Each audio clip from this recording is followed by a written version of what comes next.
Lu kiai saya saat sakit, dokter sudah menyimpulkan tuh secara medis, tinjauan medis paling berapa lama sekian. Tapi ternyata masih sehat lagi. Tapi beliau kalimatnya begini, ya Allah, kapan waktunya itu? Katanya, udah rindu. Kapan waktunya pulang nih? Tuh. Pernah nggak begitu tuh? Ya Allah, sudah kangen, pengen cepat pulang.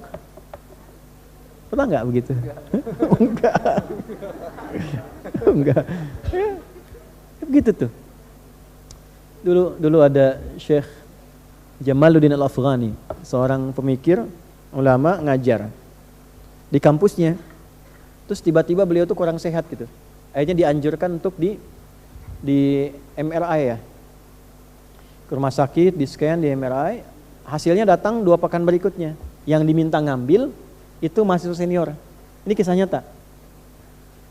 Begitu diambil, diterangkan kan oleh dokter, tahu isinya. Itu sepanjang jalan nangis, gak sanggup masuk kelas, sayanya sedang mengajar.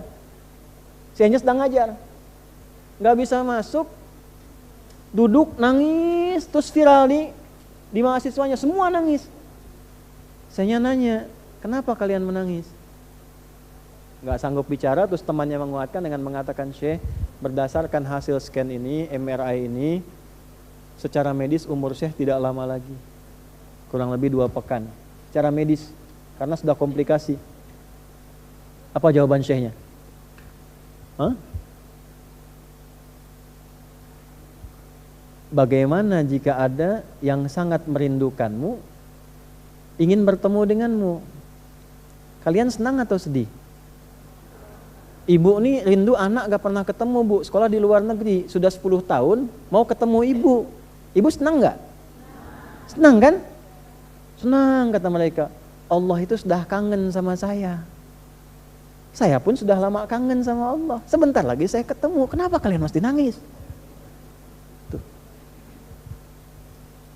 Ketemu Allah, gak pernah lihat, dikasih oksigen, kasih hidup, Insya Allah, kasih kenyamanan, kasih nikmat, gak pernah ketemu, gak pernah lihat, pengen lihat, kangen, pengen lihat. Masa gak pernah kangen? Masa gak pernah rindu? Faman kana yarju liqa'a rabbih, siapa yang sudah rindu ketemu Allah, falyamal amalan shalihan wala yusyrik bi ibadati rabbih ahada. Tiap Jumat tuh kita karena kangen. Masa nggak kangen sih? Imannya di mana masa nggak kangen sama Allah? Sama Nabi kangen kan kita, kangen, rindu sama Nabi. Nggak pernah ketemu, sayang kita nggak pernah rindu, kita sholawat terus nggak pernah ketemu. Sekali kita ke Madinah, masya Allah, tenang. Terus waktunya mau ketemu, tapi pas mau ketemu kotor, badannya kotor, hatinya kotor, mulutnya kotor, malu kan ketemunya. Makanya perbaiki. Sebelum waktunya tiba, semua teracak-acak, semua berantakan. Perbaiki dulu diri kita tuh. Jadi ayah masa ketemu Allah, anaknya begitu, malu kan ketemu Allah. Pas ditanya anaknya begitu, gak kenal Allah, gak bisa sholat, malu. Gitu. Masa mau pulang dalam keadaan kotor? Allah ngasih baik sama kita, lahirnya kita bersih. Lahir bersih, bagus, baik, disayang-sayang. Masa pulangnya kotor, gak malu? Kerja kotor, tangan kotor, kaki kotor, nggak malu. Ya, makanya ini ayat nggak biasa gitu. Jadi begitu baca satu ayat itu, kalau kita baca pakai iman, getaran hatinya beda. Ada sesuatu yang nggak sama gitu.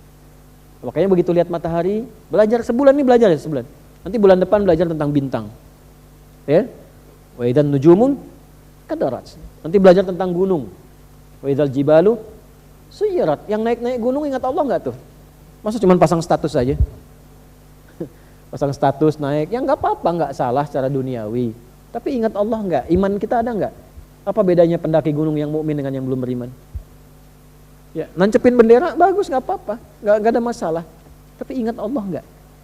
Makanya seringkali dalam pendakian itu Allah kasih keadaan-keadaan yang secara spiritual membuat kita semakin harus ingat dengan Allah. Ada kondisi yang beda. Nah, cobalah dibuat agak begitu tuh supaya suasana hatinya nyaman tuh. Jangan diem kayak jam, diem dari tadi jam 9 tuh orang.